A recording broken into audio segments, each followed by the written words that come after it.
Yes, it's so much harder in menopause. Our metabolism doesn't change significantly. We know that from the Ponza study. We've known that for a while, yet this is our metabolism's broken. It needs rewiring or whatever. Nobody's cracked the code. That's the Galveston tagline, I believe.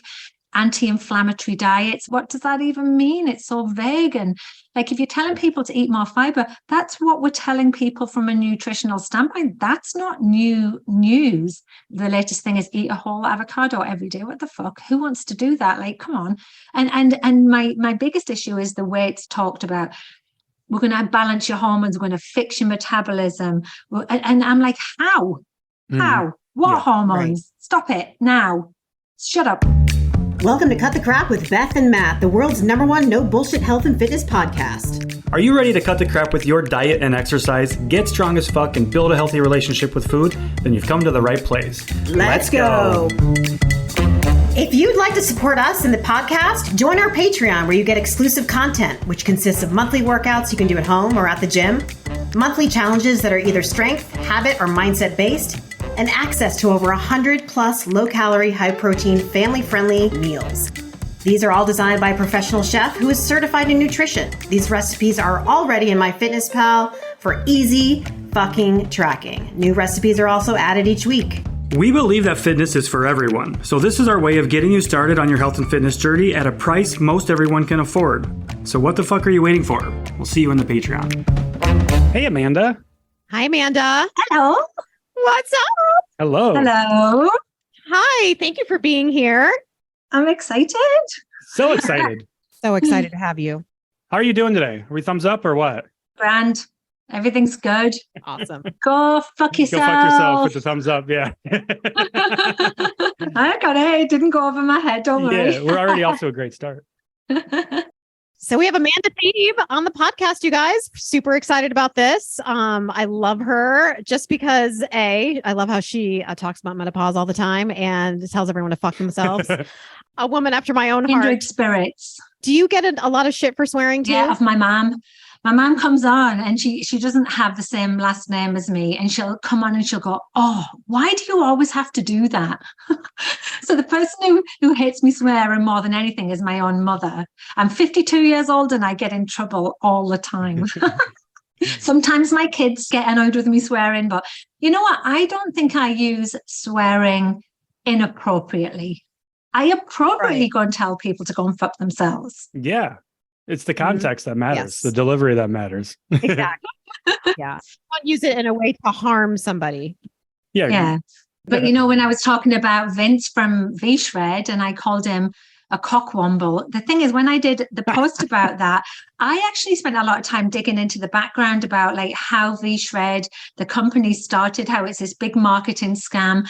And I spent a bit of time pulling the post together, and then people were like, yeah, cockwomble. I'm like, that's what you took from the whole post. They loved it. So anyway. Yeah, it's the slang. I love it. Cockwomble. That's a new one to me. Not anymore. I don't know if I'd be able to appropriately use it though, because I'm American as fuck. So that just sounds weird, I think, coming from Oh, that's too funny. Okay, let's do this. I'm excited. I love you guys. And I always like the way that like you don't trigger me when you eat food, Beth, because I have those issues, you know, when people talk and you see them eating and I'm just like, I can't do this. I can't watch you. I have that misophonia, and I also want to stab people in the eyeballs when they eat in front of me, and you do it and it's fine. I wonder why. Good. I don't know. That's because like when Beth is eating and she's talking to you, like, you better listen up. she's got some important shit to say that you need to hear. That's what it is. Yeah, that's what it is. The same for you too, Amanda. You have a lot of good messages out there, and obviously your book, Menopocalypse, is. I have never read it personally, but like obviously we want to talk about that today. What's the point of coming on then? I'm just joking. I know, right? You wrote that, I think, right before 2020 happened, right? It came out 2020, like World Menopause Day is October 18th. And so it launched to October 2020. And so it was that whole like, oh, I'm launching a book in COVID in the virtual world. How is this going to go? And you know, writing books isn't what it used to be. Like, it's really hard to get a publisher. You don't make a lot of money doing it, but it's a gratifying experience, like to be able to go through the process of coming up with a book at the end of it. But better than that, like, and you don't make a ton of money, not unless you're a massive New York Times bestseller or you're Prince Harry or something, or Obama. But it's added a lot of clout to me. Like, people are sort of want to hear what I've got to say, because when I wrote the book, I definitely wanted it to be the best friend's guide to menopause, even though it's evidence-based and it's very solid in its research. It's like us talking, and it has to be, because I found that when I was doing the research for menopause myself, well, not doing the research, but actually just trying to find out information about what the fuck was going on with my body, I was finding all these really dry medical books, or Christine Ann Northrup, who's a total conspiracy theorist as well. All these really like flighty comedy books that dismissed me. And I was like, you can deliver stuff with humor, clearly, and it works and it sticks. But I also want to be seen, I want to be heard, and I want to be acknowledged. And so that's what I've tried to cover in my book and in my general messaging, right? Because I often feel like women are, well, we are during this phase dismissed. We feel invisible. We don't feel seen, and we don't feel heard. And I sort of wanted to address all of those problems. And you went through a few years of like kind of horrific, like medical issues without realizing that it actually was tied to, I believe, perimenopause, right? Very common. Like, my story is not unique. I thought it was, like, in the thick of it. I was like, I mean, even just pulling it back a bit, 40 years old, really feeling fit. And I wasn't trying to be smug or anything, but I was sort of just starting to like build up my fitness business. And I'd been doing it since I was in my 20s, but I'd restarted it in Toronto, where I lived. And I just was like, I feel like I'm a really good example, and not in a smug way, but like in this way that I can say, look, we're 40, we're capable, we're strong. We have to keep like thriving and doing what we're doing. And then when I was 42, I just got hit with this sledgehammer that made me feel really ill. And it didn't feel like it was hormonal. Like, we understand what hormonal feels like. We've had periods since we were 13, 14. I had dizziness, vertigo, nausea. I couldn't walk. I kept falling over. I lost feeling all down the right-hand side of my face, right down to my fingers, so my hands would claw. I couldn't pick up my cup without having to hold it with another hand. I literally felt like I was having a stroke. It was so scary. It was scary as anything. And I was like that for a few days, and then it went, and I was like, oh, it was just a virus. But then it happened again and again and again. So I went to my GP, who at the time was like, you need an MRI scan. We need you in the system. But you know what? Like, I was in the system for 2 years. I was going to see neurologists, ear, nose, and throat doctors, vestibular rehabilitation specialists. They were like, yeah, there's something not right, but we can't put our finger on it. And at one of the appointments, and the nurse came up to me and she went, I think you've got migraines with an aura, like a vestibular migraine. I went, but the neurologist didn't say that. And she went, I just think it is because I've got it. Like, it looks the same as what I've got. And so I was like, okay, then by this time, depression as well, a depression that I'd never experienced in my life, even been through really shitty things in my life, experiences. Like, I just didn't recognize myself, didn't want to get out of bed in the morning, really struggled to participate in life, like with my partner, with my kids, with my friends. I just stopped being Amanda. It was horrible. And I was waking up every morning going, is this it? Is this what is this my life now? Have I gone from being this really dynamic person to being this miserable fucking cow that doesn't even want to make a cup of tea anymore? Like, nothing, didn't want to do anything. I was numb. So anyway, it was carried on. Everyone was worried. I went to my gynecologist for like a wellness checkup. And I'd obviously missed a year because it was 2 years in. And he just sort of said, hey, is everything all right? And then I started crying, like you do when someone asks if you're all right. And fast forward, and he just said, hey, listen, I see this day in and day out. This is perimenopause. You're not losing your mind. You're losing your estrogen. You've got migraine for sure, definitely, because I'd sort of mentioned, is this migraine? You have depression, without a doubt. You're not succeeding. You're not like thriving. You're not like reaching your potential every day. And I can help you. And I just was like so relieved. And then I was so relieved. Then I was fucking angry, like kicking things in the street as I walked to meet my husband, like pissed as anything. And then I sat down with my husband for lunch, and he went, is everything all right? And I went, yeah, apparently I'm in perimenopause and I've got migraines and I'm depressed. And he went, oh, thank God for that. I thought you were going to leave me. Oh my Really, like, goodness. and then at that moment, I just was like, oh my God, I didn't even think about how this was impacting him. I was so in my own head with this whole thing. So I wrote an article about it, and that's sort of how this whole thing started. And the responses from women were like, that's me, that's me, that's me. And I've spoken to tens of thousands of women. And unfortunately, my story is really typical. Medical professionals looking for a solution, not knowing what they don't know. The medical profession don't get trained in menopause management. So they help as best as they can. They didn't see what was in front of them because they didn't know to look for it. Mm-hmm. And then you just had to get that one, your own doctor, your gynecologist, you said, and they just had to, I mean, right away they knew, right? Yeah. What you said you missed a year with them. Was that because of the pandemic that you missed one of your checkups with them, or? Well, during this time, I mean, this is 10 years ago now. I'm 52. And so this is like when I think true. I was, yeah, I was probably about 44.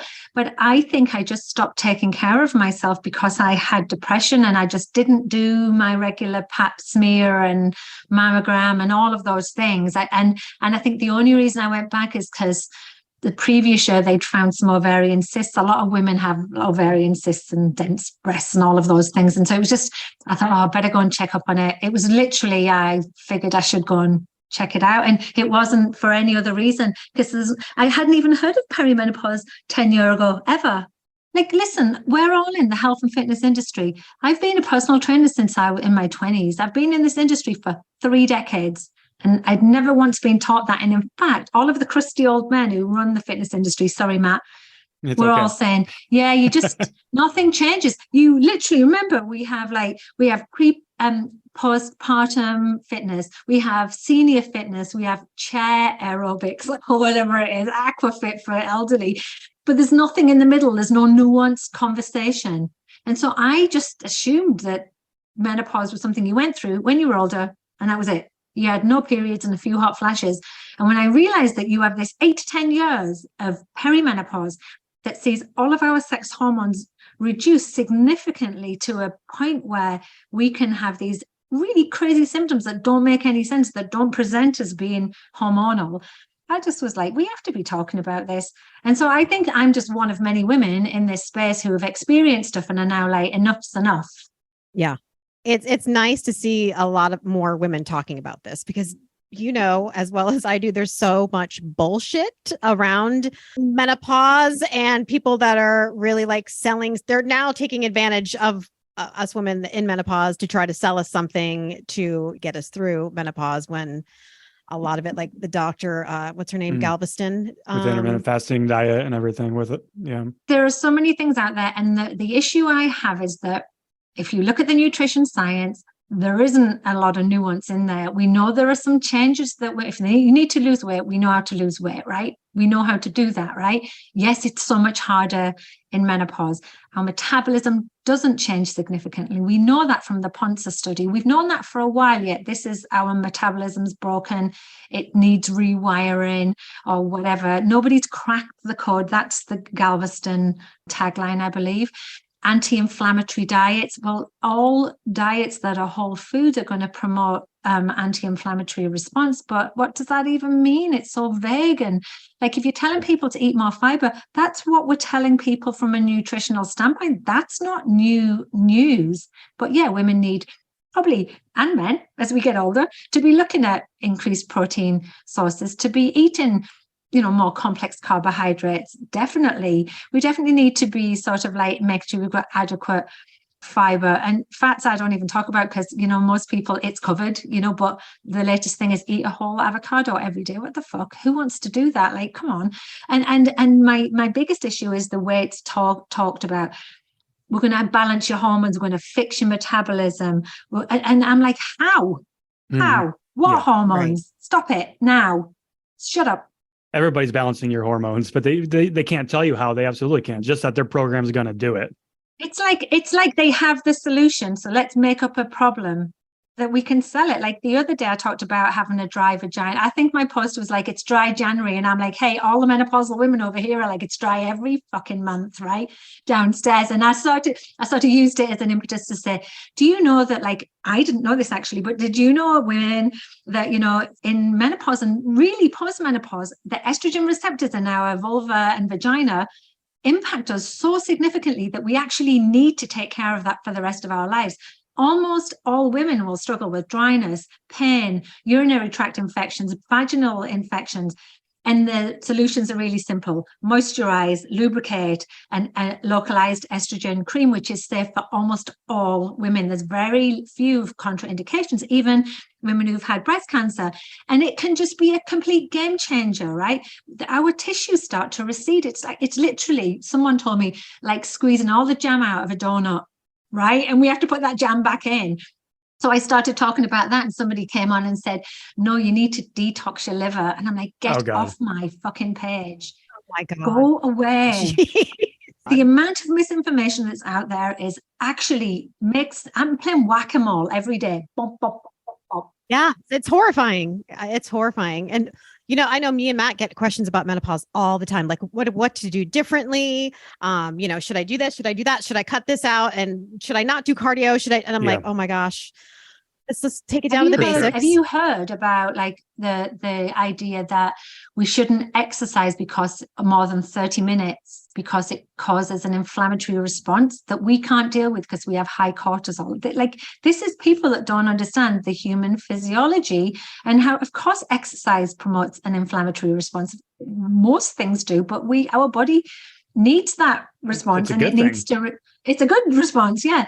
And so one of the issues I have is that, you know, I wrote my book and it's so boring, really, the advice, if you think about it, Beth. If you read it, like, it's like, yeah, do this and do that. It's all the basics. And most women aren't doing the basics. Most men, when they go to like and make improvements in their health, aren't doing the basics, right? Mm-hmm, but mm-hmm. it's not compelling. It's not wow, Sexy. It's not sexy. That's the word. It's not sexy. Whereas, like, I'm saying, do this, do that. And people are like, what are you doing? Because you look so fit and strong. I'm like, the same thing every day on repeat. Boring, boring, boring. But it should be. Boring gets results. Boring shit works, right? Yeah. We had a registered dietitian come on and talk to us about PCOS. And it's the same thing she said with that. It's like, you're just getting really good at the basic foundational shit. And so on that note, then, Amanda, for menopausal women and perimenopausal women, what are those foundations then? Yeah, well, I mean, you know, the 5 tenets, 5 pillars of health really are just the ones that we should be looking at. I actually broke them down into 4 in my book. Like, I call it a toolkit, the 4 menopause hacks. I almost wish I didn't use the word hacks now, but it was 4 years ago, so shut up when I wrote it. So, but like, we've got like the nutrition, exercise, stress management, and sleep. I sort of put them together, and then the mindset side of it. And I worked with people on this as well, because I'm clearly not an expert in all of these things. You know, we have to stay within our scope of practice. But when it comes to nutrition, we've just talked about it. The basics works with some nuances. You know, lose weight if you need to, but maybe you might see your body change shape because our fat deposits in a physiological way shift towards our belly, right? We see that happening. And increased protein likely isn't required for most women. Increased fiber, because most of us don't have enough fiber, and, you know, a good balanced meal. That's it. But then don't do big overhauls. I'm all about, like, just like, if you're not finding protein in your breakfast, find it. Just start looking for that. You do that. You talk the talk. So I don't really need to dwell on that too much. And then from the exercise, for sure, muscle protein synthesis is impacted. I talk about that in the book. The stimulus is definitely impacted by estrogen. Our receptors in our body are in about 200 systems. Estrogen is produced mainly in the ovaries, and it impacts everything. It crosses the blood-brain barrier. Like, it impacts our bone health, our muscle health. And so these things that impact us as we age are accelerated through menopause. So we have to start encouraging women to strength train, even 2 times a week. Just start feeling how it feels so good. Like, we can't tell them enough, can we, how good it feels, how our lack of confidence and self-esteem that gets impacted through menopause actually can be revived through strength training, and as well as all of the health benefits that come with it. And then our daily movement, we need to be less sedentary, getting up and walking and moving and doing the things that, you know, create a little bit of a spark of joy. And I'm all over, like, if women want to do Zumba and they want to do, well, I don't really care, actually. Let them do whatever they want, but try and look for those 2 minimum strength training sessions a week for all of those reasons. And then the sleep and the stress, like, is probably some of the big things that women experience. First of all, like, loads of women can't fall asleep or wake up in the middle. It's always at 3 o'clock for a pee. and then like the stress, like our cortisol response is impacted slightly as well. And remember, this is a transition. So through perimenopause, we see these sort of peak and it be exacerbated, but our body starts to find itself in its equilibrium in post-menopause. So actually even understanding that you're not going to be like a wild banshee all the time. And then if you are, let's look at some ways that you can maybe be less reactive, walk away, take a breath, regroup, do all of the things. We've all lost our shit in really unimaginable ways. And it seems to be a bit more extreme through like perimenopause. And I've had some literally experiences with my kids that bring me to tears thinking about it, because I don't want to be that person. And yet women are, and they don't get it. And what we know, and I'm part of Dr. Lisa Mosconi's research study in New York. It's so great. And if anyone ever wants to join, you just apply. And she's looking at the brain changes for women through menopause in relation to Alzheimer's, because we know more women than men get Alzheimer's. And so she's looking at how estrogen is a big factor. So estrogen helps with our sort of metabolic pathways in the brain, and our brain shrinks. It shrinks during perimenopause to sort of cope with our lack of need for reproduction, because that's the whole point of menopause, right? We're not going to reproduce anymore. And then what she's seen on the MRI scans, and she's scanned my brain too, as a 4-year postmenopausal woman, is our brains sort of regroup and rebound. They know that they need to adapt to this new sort of hormonal landscape. And our brains can be big, fat, and juicy again, which is what she described my brain as. And I'll not forget that.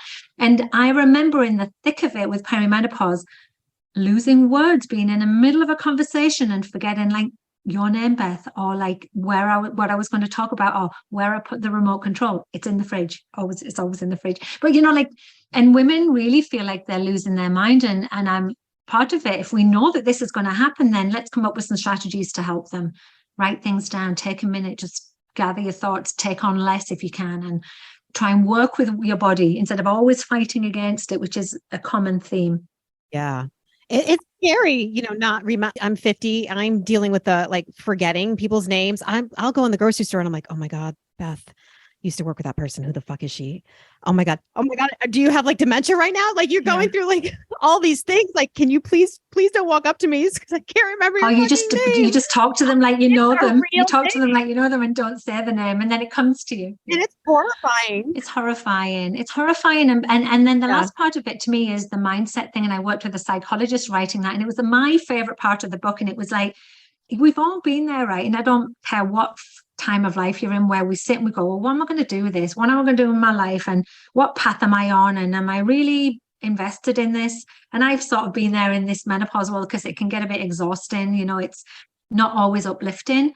And I remember sat there with my husband talking about it, and he went, you've got to be 100% in or 100% out, either shit or get off the pot, like go for it or get out.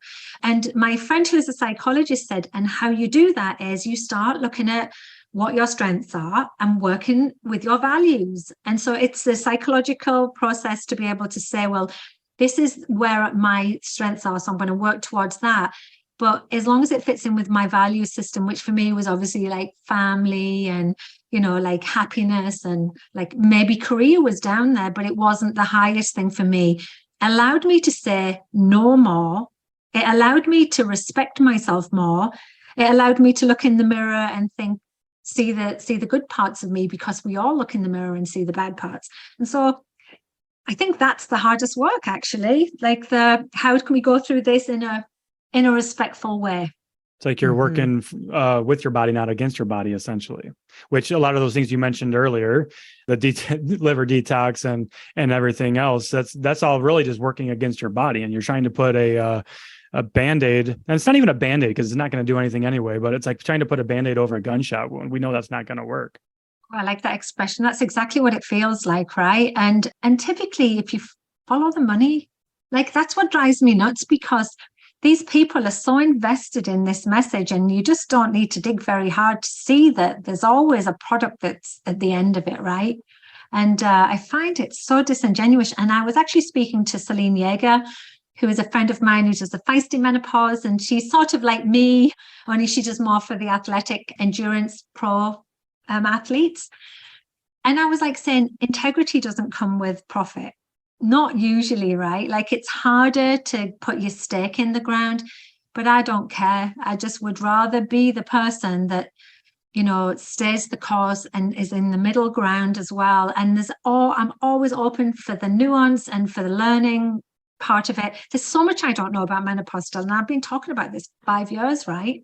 Yeah. Yeah, We're always it's admirable learning. that you say that, because a lot of these self-proclaimed experts, they're the only ones calling themselves experts, and they're the ones that have all the answers, and they're the smartest person in the room. And like me personally, I don't want to be the smartest person in the room. If I am the smartest person in the room, there's a problem with the room. I want to surround myself with people that are smarter than I, and so I can learn from them. Yes, exactly. Yeah. So the strength training aspect, we talk about this a lot on the podcast, and strength training and the importance of it. But what I really like, what you talked about, there was the confidence that gives women in particular. And I know I work mostly with women, and women in their 50s and 60s for the most part. And these are people that they've always been so afraid of weights, strength training. And now they have some structure to it, and they're learning how to do it in the right way. 6 months later, they're like, I never thought that I'd be a weightlifter or somebody that loves strength training, but here I am. I love it. I love going to the gym every day. And maybe I'm not losing weight, but I don't even care anymore, because I feel good and I look good and I'm fucking strong. And it's like, that's what it's all about right there. I don't think you can put a price on that. And it's really hard to get the buy-in. And I have an example of that. I don't have in-person training anymore, but when I did, I had this client who actually wanted to be a cyclist, like a road cyclist. And she wanted to get strong to be able to do that. So I was so happy that she already understood the benefits of strength training for endurance sport. Anyway, we were doing a TRX row, so we know what that is. But for anyone that doesn't know, it's where you hold the TRX and your arms are by, like your elbows are squeezed in by you. So I'm doing it for you, and then you extend back, so you're actually falling backwards, but with control. And I knew she could do it. She was strong enough, and she was like, I can't fall back. I'm going to fall. I can't do this. And she was probably 52 at the time. And I was like, sure you can. I wouldn't put you in danger. And she was like, I can't. And she was starting to cry, right? And I was like, so this is a learning moment. This is a teaching moment, right? I can either just say, hey, we're going to quit. And I'm not one of those, like, this isn't for quitters type thing. But I just thought, this is not a difficult exercise. She's just got herself a knickers in a twist, essentially. So I went behind her and I said, my hands are on your shoulders behind you, and you're going to lower yourself back. And it's almost like a reverse plank. And if you fall, you're going to land on me and squash me, and I'll catch you fall. So she started laughing. And so she did it, obviously, because she could, and she did it, and she just couldn't stop. And she did like about 12 of these, and she was like jumping up and down and crying, going, I did it. And I just thought to myself, that was a really small thing that she did, but that was a massive, big leap for her. And then she just accelerated after that. And she's now like, in her sport, she's now doing like 100K bike rides and stuff. And she always brings me back to that was her light bulb moment, that she was capable. And Dr. Susan Kleiner, who is a brilliant expert in female nutrition, she works for the ISSN, said that, we see a real decline in women's athletic ability because they lose confidence in it. They lose confidence in their athletic ability. So we have to ask them to push slightly forward. And we know that's where we thrive, right? We have to push slightly more and do things that make us a little bit scared. They don't have to be dangerous, but we have to believe that we can, because that's where the growth happens. And I've been in those situations where I've like had nervous things, and it's not me at all. Have you had them, Beth? Have you ever gone to do something and gone, oh my God, I don't think I can anymore? Like, I think we see that. And I just think that we have to sort of make that, like, normalize that and just say, yep, so now let's see what we can do to help you. Right? Like, what can we do to help you get started? And so when I wrote my strength training program within the book, I was like, how can I do this while acknowledging that, there are going to be some women in perimenopause that can't get off the sofa, really is struggling to just get through the day. Like, I know I was there myself, but there's others at the other extreme that want to just get strong. They feel like they can. And I sort of came up with that scale. I've posted about it before, where I sort of marked myself and suggest that they do on their energy for that day, because chronic fatigue is a huge symptom, because we were talking about those energy pathways in the brain. And so if their energy level is a 1 to 2, then you're not going to do a workout that day. And that's actually okay. In fact, that's the best way to work with your body. Why would you fight that?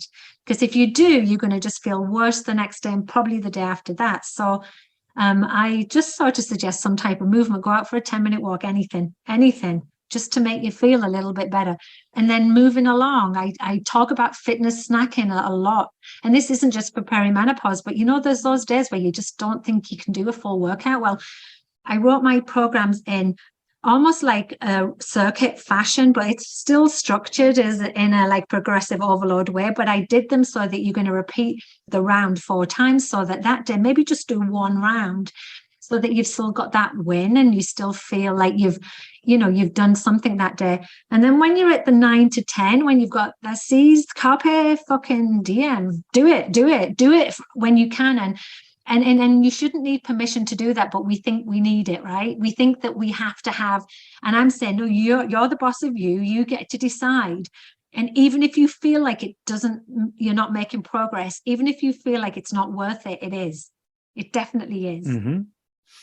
What I love about what you're saying right there is, because what you're saying is something is better than nothing. Meet your body and yourself where you're at. And that's really what we talk about in general. And I love that you're able to apply that to perimenopause and menopause and everybody in between as well, that type of mindset works. It's getting rid of that black and white thinking, right? Like, oh, I can't do all 4 rounds of the circuit, so I'm just not going to do any of them. No, like you said, one of them is great. Sometimes that's all you're able to do. Sometimes all you're able to do is a 10-minute walk, but you're still doing something for yourself, and it's going to help you feel good. Yeah, and like we've done that ourselves as coaches in post-recovery, or like from viruses or injury. Like, I've had this virus that took like 8 weeks to get out of my system. So right now I'm committing to exercising every day because I'm well enough and I need it from my mental health perspective, because we know how beneficial it can be. But I'm also just doing 10 and 15-minute workouts every day because I just want to get my toes wet again. And that's perfectly acceptable. And we don't always have to be like robots through this, and I call it the all or something instead of all or nothing. That's what we need to be doing. All or something. Yeah, all or something. That's phenomenal. I'm full of these. I've got all awesome. of these little anecdotes. I collected them over the years. Did I hear you say fitness snack earlier too? What the fuck is a fitness snack? I'm like, did she say fitness snack? That's awesome. And I love it's that. essentially what it is, right? I mean, if you've got like this structured 12-week program and it just looks overwhelming and you're like, I think I can do like the first set of supersets, or I can do 1 round of that. It's sort of like a little snack of it, isn't it? So yeah, it's my gift to you. Now, do you feel that perimenopause is worse than actually menopause? Well, statistically, it seems to be, right? So personally, yes. Statistically, yes. And so here's what their numbers say. And the North American Menopause Society is a great resource for this. So is the British Menopause Society and the International Menopause Society. Perimenopause lasts between 8 to 10 years, from our late 30s anywhere into our 50s.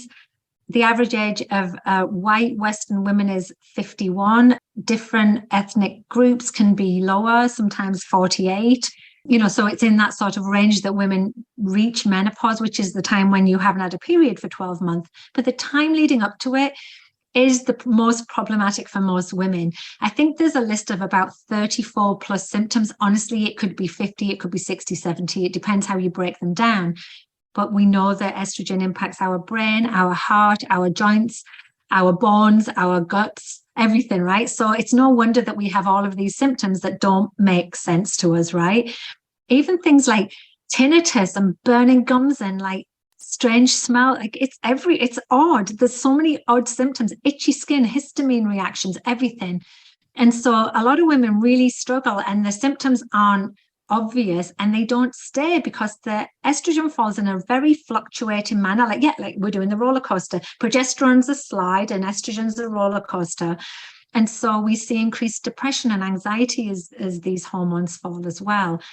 But then what they see is in the 3 to 5 years after menopause, so you're in postmenopause or you're menopausal, interchangeable words, that 3 to 5 year period afterwards, most women see most of their symptoms recede. Now, if you're a woman in postmenopause and it's been 5 years and you're still getting hot flashes and you're still struggling with depression or anything like that, the recommendation is that you go back to the doctor to make sure it's not something else, because it may not be menopause. We can't just say it's menopause for everything, right? And so that's what we see. And although women are encouraged to take hormone therapy for symptoms and for some disease prevention, it's not actually to be prescribed for that, but there's some recommendations. It can help with our bones and our heart health, for example. What we see in postmenopause is most women come off hormone therapy as well because their symptoms subside. So we can see it from a subscription statistical standpoint and just from studies that have been produced by the North American Menopause Society, etc. And I mean, let's think about it. We're going to be postmenopausal for potentially half our life, a third of our life, like it's a long time. And not all women need to be on hormone therapy or can go on hormone therapy, and they can still live long, healthy lives. Some women may choose to stay on it, and that's fine too under medical supervision. It's a choice. But when we're postmenopausal, because we're in a different playing field completely, there are some diseases that we're more likely to be at risk for.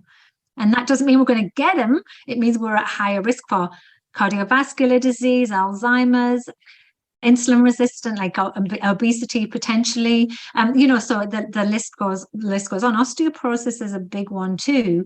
Women break bones. One in two women will break a bone, it can be wrist or whatever, and it's really problematic.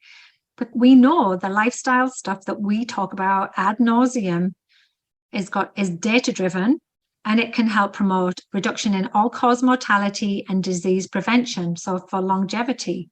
So that's why we go on and on and on about these things.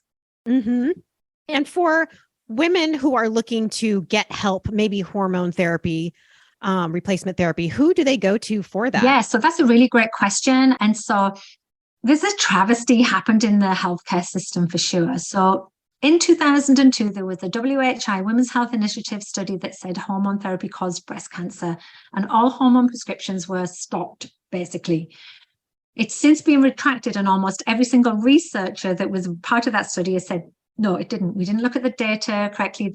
We didn't have the right conditions and the right subject matters, and we know that it doesn't cause.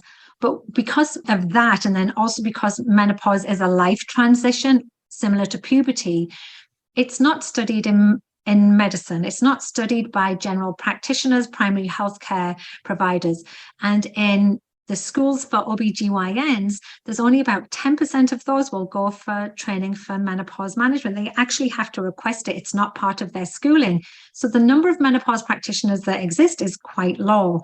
Hopefully that's changing now, but the North American Menopause Society do a training course that GPs and OBGYNs can take. And so they have a database of all doctors that have done that. So if people go to menopause.org, then they can find a provider.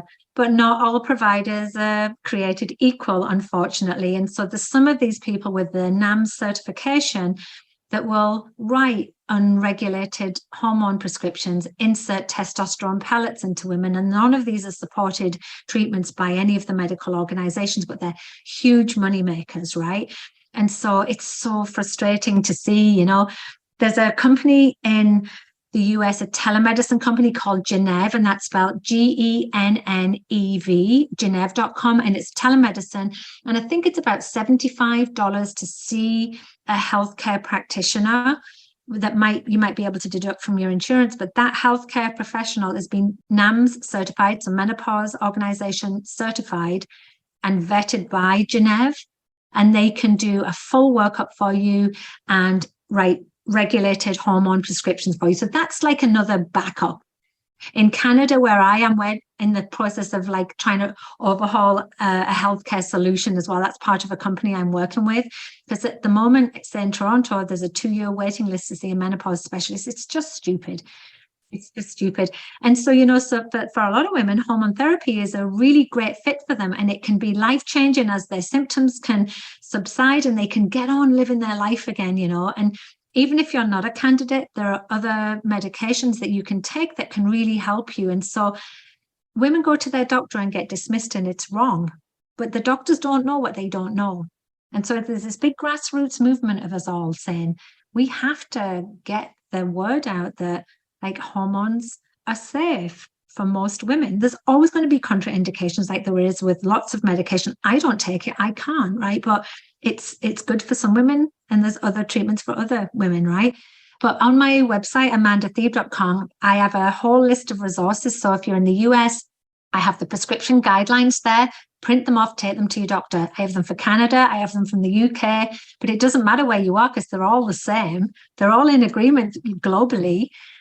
And then I often find that when doctors are presented with, well, I've been to the Menopause website, they've printed it off and this is what they recommend. They're like, oh, great, I didn't know that. And I've had good success with that type of approach. And so you have to sort of advocate for yourself, which is very difficult. I understand. It is. Yeah.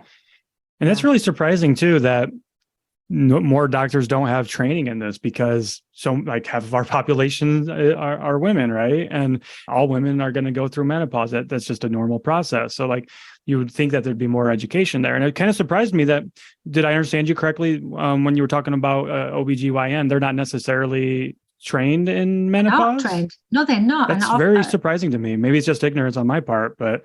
No, I felt the same too. And I'm obviously in connection with lots of OBGYNs, and then obstetrician is the type of training they get. So it's more to do with delivering children, right? And so this is I think it's changing, and I think that there's movements to try and get the curriculum changed. But, it's interesting because it's a life transition, but it doesn't mean it's easy. And neither is like birthing, neither is dying. We don't let people suffer, and women are suffering needlessly.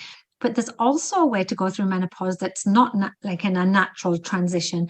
So women who've had cancer treatments may go on to aromatase inhibitors, or like tamoxifen, which puts them into menopause straight away.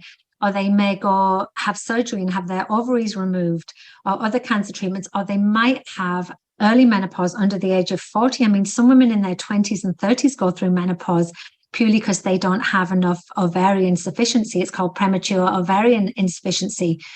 And these are a category of women that are largely ignored, and they go for help and they don't get it. And there's a lot of good resources out there now, because doctors who specialize in this are like saying enough's enough. Those women usually need treatment. So if they're a candidate for hormone therapy, they're usually put on, especially after a hysterectomy or early menopause, because there is dangers of losing your reproductive hormones so early and so abruptly in your life before the age of, like they say, 51. So it's to help you get over that hump. But for women who've had breast cancer that can never take hormone therapy, and they get their symptoms like overnight. They'll get hot flashes, drenched, depression, and aching joints, and it's miserable for them. There are a list of pharmaceutical interventions that they can take that are non-hormonal, and there's even new drugs in the pipeline specifically for these women, but that might take a while to happen. I just want women to know that they shouldn't suffer, and there are specialists out there, but it's just sometimes looking for a needle in a haystack. But there's a bunch of us doing our best to try and change that. Yeah, it takes a lot of work. I know for me, because I'm on HRT, I have topical creams that actually really fucking helped. And before that, I'm like, even my primary care physician, she was like, I had massive anxiety, night sweats. I wasn't sleeping, everything. And she's like, here's some anti-anxiety medicine. And I'm like, okay, well, that's really not going to fucking help me. So I had to go outside of her to figure out who was in my area that can actually help me. And then I had to have her get a referral. So it was I had to jump through some loops just to have my doctor approve of me of getting topical cream to make me feel better. It's crazy, isn't it? Like, it shouldn't be this hard, but it is, unfortunately. Yeah. And so there are two resources, menopause.org and geneve.com. To me, for America, are ways of like seeing if you can get help. I have a Facebook group. I actually don't run it anymore because it actually got too much. Because when you hear the type of stories I've already shared with you day in and day out, it can be quite draining. And it is actually just a community group. There's nothing else happens in there. It's called Menopausing So Hard. It's about 16,000 women in there. And that's a good place to go if you want to just ask other women, have you been to a good doctor in the area? That's what I see happen a lot in there. And so, sometimes just having a community is always a great way to like lessen the burden. Because when you realize you're not alone and other people are going through this, you don't feel like a freak. You don't feel so isolated, right? Yeah. For sure. What's the name of the group? I'm going to look it up so we can plug it in the notes then too. It's called Menopausing So Hard. And you won't really see me in there. I do post like about my podcast and stuff in there, but it's run by another group. But it's just a place for women to go and chat, essentially. So it might be helpful for some people. It's always nice to have a support system in place. Yeah. Yes. And I'm sure they've created their own community within themselves. I'm quite sure they have, yeah. There's probably also a lot of nonsense in there too, because that's something that's really hard to manage in those groups, right? Yeah. And like you said, now they're not alone. And that's the biggest thing. Like if people just understand that they're not alone, they're not going through, they're not the only ones going through these things. I know some of my clients on a group call last night kind of had that revelation with their own relationship with food and the ways of thinking. They're like, to hear other people say this is just reassuring and it just makes me feel better that it's just not me. I've been certainly made to feel that it's just me and I'm the only one because just other people didn't understand what I was going through. Exactly that. And I think depression's another good one where that comes in, it's like very isolating and a lot of women struggle with depression through perimenopause. And it's really hard to think that anybody else feels as bad as you do, right? And that's when I'm just like, if you're feeling that bad, like it's really important to speak to somebody else and know that you're definitely not alone. Yeah. And when it comes to this conversation, I'd rather just listen because a lot of times when Beth and I get these questions, especially on like TikTok live and things like that, and I try to talk about women going through menopause, like, oh my God, you think I'm a bastard or something. People just come for my head. So it's like, all right, I'm just going to listen and have a seat at the table. But I know myself personally, I've been dealing with some changes in my own body, obviously not a woman, but I'm actually getting my lab work done currently to check my T levels and everything. So once I get answers there, and I definitely want to talk about it here on the podcast to see what I learn, but it's just, it's just got to be a proactive approach to this type of stuff. And we can't just accept the new norm, especially because what you were talking about with depression. I've been dealing with some depression recently the last couple of months, as Beth knows. And lifestyle stuff for sure. But, there's a lot of changes happening. I'm 36. I'm not old by any means, but, this is the age for men where things start changing a lot too. It is, yeah. It's multifaceted all the time. And, as far as andropause is concerned, like, testosterone levels fall gradually over time. Women have a testosterone too as well. It's not related to menopause. It just falls. It's an age-related thing. And so men like change. They don't recognize themselves, but it's over a longer period of time and less impactful, I think, like in the fluctuation dramatic way. Yeah. But yeah, like it's just I was going to just mention, I hate naming names too much, but you mentioned the Galveston diet, and somebody shared with me today that a young male trainer was like saying, hey, menopausal women, I just wanted you to know I'm here, I support you, and there are no big metabolic shifts in menopause that we know of, that you need to keep moving every day. And it was a really benign, it's like I've been talking about, like really solid post. And he got called out by the Galveston diet as being a shill and being a fitness professional that doesn't know what he's talking about. He was just trying to say, hey, I'm an ally, I support you. And, I have to say that I've done podcasts for tons of young male trainers, and I think it's the best thing in the world that they're open to learning. Like they'll say things like, what are some approaches I can take to my in-person menopausal women to show them that I care about them, but without feeling like I'm overstepping the mark? And I sort of say the same type of thing. Like I'll say, buy my book and have it lying around for one. I'm just joking. But like, just say to them, hey, I did a podcast the other day, or I did a course the other day that was all about menopause. And I feel much more equipped to sort of be able to help you. I just want you to know that I'm here for you. Yeah. And then also that we are really good at reading our clients when they come in. And if you see that this person has showed up and that's their win for the day, maybe you can say, hey, the workout we were going to do today, I thought what we might do is just work on your form and do some mobility stuff. And you can monitor how the clients are, because there are going to be days where they don't want to lift and they just need you. They just need you. We end up being like their life coaches, right?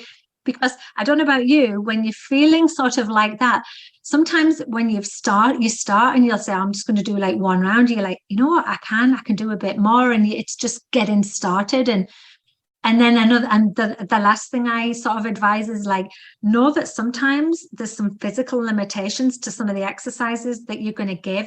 And it might be, a lot of women struggle with wrist pain and shoulder pain when their estrogen drops. We see that a lot, like it seems to end the elbow pain. And so we know that movement helps for that, even though it feels like it's the last thing they want to do. So get them on an elevated surface and get them to work their hands and create tension and stability through their wrists, and get them to do their push-ups that way or hold a plank that way. Be respectful. If you're going to get them to do double unders, look at your menopausal woman and go, is she going to piss her pants if I do this? How about I just say, we're all going to skip to start with, or alternatively, we can do air squats, body weight squats. You choose, it's your life, like be respectful, and they will appreciate you more. And if somebody is calling a male trainer out for saying, I respect menopausal women, I want to help them, they can go fuck themselves. They can give themselves a thumbs up. They can give themselves a thumbs up. It comes full circle. But you're absolutely right. And it's a shame that trainer, it sounded like they were well-intentioned, and like there's nothing fucking wrong with being an ally. Like you need allies in your corner. I mean, everybody does. Like the Galveston diet in particular. I know I'm blocked by her. Best had her rounds with her, and she's blocked everybody in the evidence-based community, all of our colleagues, all of our friends, doctors, registered dietitians, because she's got that vacuum chamber going, and or the echo chamber. Anything else saying anything else other than what she's promoting is wrong, essentially. When you fear-base women into reducing their calories to an extreme amount and cutting hours and taking lots of supplements that feed into the coffers, then that's a red flag every time. We should never be given advice that's fear-based. Even the way we talk about the studies that show that estrogen might help with cognitive help and stuff like that. Part of me is always like, can we talk about this so that everybody feels part of the conversation? Because I've already told you all these women that can't take hormones. So we can say it may be part of the treatment. But if it's not, it doesn't matter, because there are so many other things that we can do. And it's not like that out there. It's very binary, and I hate it. Anyway, I always feel like I'm the one that's like, oh, for fuck's sake, here we go again. I feel like I'm like getting strains in my eyeballs from rolling my eyes, but whatever, that's me. I think I am a born skeptic. I am jaded, That's a good thing. Natural, healthy skepticism for sure. Yeah. I feel you, Amanda. I get it. It's exhausting. It can be exhausting, especially because we just want to help people. We're not here to sell a product, and we just want to make sure that, because we know we're going through this is real. We're here to help people, not to do it. And it's frustrating when you see the latter. And and one of the things I might say is, like, for the women that are actually talking about it, it's actually not very easy to talk about, because we have to put ourselves out there and be vulnerable. I remember the first time I sort of said menopause and vagina, and I was on TV. I was on breakfast TV, and I said vagina. I was like, fuck, I can say anything I want now. And what's even funnier is my husband is never on social media. He's very private. He doesn't even let me tag him in photos. And if he's in a photo, I call him the hubby, because he's so paranoid. And I went, I've just said vagina on national TV. And he's like, it's data, it's fine. And I'm like, okay, then that's fine. But in talking about how men can help, he's an executive in a bank. And when we lived in Texas for 4 years, let's not go there, he was online with all of his staff of about 600 people and all of these company executives. At the end of it, he would hold up my book and go, hey, my wife wrote a book about menopause. We should be talking about menopause in the workplace. And I was like, you know what? My husband felt lost for at least 2 or 3 years of me being in perimenopause. And he read my book because he had to vet it to make sure I wasn't crossing any lines. And he said, every man should know, and every man should talk about it. It's important. And now I'm doing presentations to the police force where the male chief inspector is on the call going, I'm sorry, we didn't know about this. Mm-hmm. We're going to change our policies. We're going to change our approach. And it matters. It's powerful. Although, story, I'm full of anecdotes. So my kids know about menopause. Of course, they're like, menopause, whatever, menopause this. And one of my kids' friends came round, he's like 20, and he came round and he sees a picture of me on my book, and I'm like flexing my guns, and I'm like going, "Aah," and it looks like a fitness book. And he opens and flicks through the book. And I'll bear in mind, my kid has about 2 friends in life, and this is one of them. And he opens the book and he goes, "Yeah, Cameron, your mum's having trouble with her sex life because she's got a dry vagina, and I'll never not be able to see that again." We never stop traumatizing our kids. My son's like, "Mom, why did you do that?" Oh man, that's too much. That's great. That's awesome. It's funny. Gotta laugh. I know whenever I talk about menopause, I get so many people coming after me.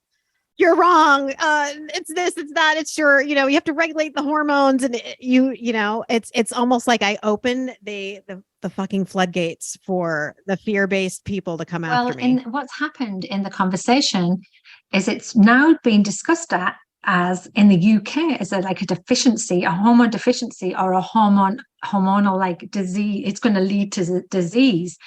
And when we talk about menopause in that type of deficiency disease model, I said too many words and I was tripping over myself. But when you get where I'm going, That's fear. That's fear-based, right? Mm-hmm. And the idea that hormone therapy is a magic pill that can do all of these things is short-sighted and not backed by data, when we know the 360 conversation matters, with hormone therapy being a really important part of it. And so it's not a hormone deficiency, because our bodies were designed to go through this. They have to go through this. We're not trying to stop it. When we take hormone therapy, what we're doing is we're lessening that burden. We're trying to get rid of all of those crazy fluctuations. It's a very low level of hormones we get, but it really does find that women it eases them through. And they may need to change their medication as they go through this, as hormones, as our levels change and symptoms get better or worse, right? It's a moving target, essentially. But the idea that people come on and say, "You're wrong, we need our hormones replacing, it's a deficiency," or any type of thing like that, or "I'm just going to push through and suffer, take one for the team." It's like, oh God, stop it. Yeah. Stop it. It's just too much. And it's hard, right? So, yeah. You don't get a badge for pushing through and neglecting it, right? No, what are you trying to prove, right? And you're also dismissing a lot of women that are going through this. So, for example, I chose to take antidepressants because I didn't work well with hormone therapy. It made me suicidal. It can. Some women have a really extreme reaction to it. Antidepressants worked incredibly well for me, for my migraines and for my depression.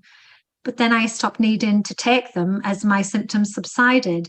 And it's really interesting, because women will say, well, antidepressants are the wrong thing for menopause. And I'm like, but they can be the right thing. And for you, for example, Beth, the anti-anxiety medication wasn't appropriate.